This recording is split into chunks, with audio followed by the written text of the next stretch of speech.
امریکہ سے کسی نے پوچھا ہے مفتی صاحب ہم اپنی نماز کس طرح ٹھیک کر سکتے ہیں؟ دیکھیں نماز میں دو چیزیں ٹھیک کرنے کی ہوتی ہیں، ایک ظاہری نماز اور ایک باطنی۔ ظاہری نماز تو مسائل پڑھ لیں آپ،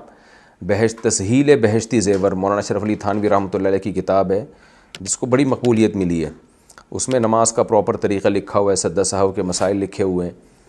تو اختلافی مسائل بھی ہیں کچھ، نماز کے رفع الیدین کرنا ہے نہیں کرنا ہے، زور سے آمین آہستہ آمین، اس میں چاروں جو بڑے بڑے مجتہدین گزرے ہیں ان کی اپنی اپنی آراء ہیں، سب کے پاس دلیل ہے، تو اس لیے ہم کہتے ہیں ایک فقہ کو فالو کریں دوسرے پہ رد نہ کریں۔ تو اردو بولنے والے یا اسی طرح افغانستان ہے، ایران میں جو سنی مسلمان ہیں، ازبکستان، تاجکستان، ترکی، یہاں سب فقہ حنفی کو فالو کرتے ہیں، تو ان کے پاس بھی دلیل ہے، فقہ شافعی کے پاس بھی دلیل ہے، قرآن و سنت ہی سے سب کی نمازیں ثابت ہیں، لیکن ظاہر ہے ترجیح تو ایک ہی کو دینی ہے۔ تو اس لیے تسہیل بہشتی زیور بہت زبردست کتاب ہے اس بارے میں، تو آپ اس کا مطالعہ کریں، اس سے آپ ظاہری نماز ٹھیک کر لیں گے۔ اور باطنی کا مطلب خشوع و خضوع، وہ تو آپ کے دل کی حالت ہے، تو اس میں یہ کہ جب آپ قیام کے لیے کھڑے ہوں تو دل میں نیت کریں کہ میں اللہ کے سامنے کھڑا ہوں، اور جو پڑھ رہے ہیں اس کا ترجمہ بھی سیکھیں آپ، سورہ فاتحہ کا آگے جو تلاوت کرتے ہیں آپ،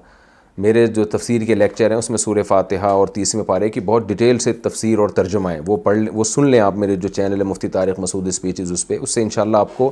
نماز میں جب آپ قرآن پڑھیں گے تو ترجمہ سمجھ میں آئے گا انشاءاللہ، تو دل لگے گا نماز میں۔ بہت سے لوگوں کا دل اس لیے بھی نہیں لگتا، ان کو پتہ ہی نہیں ہم پڑھ کیا رہے ہیں، تو تسبیحات ہیں، دل اس میں لگائیں گے تو لگے گا۔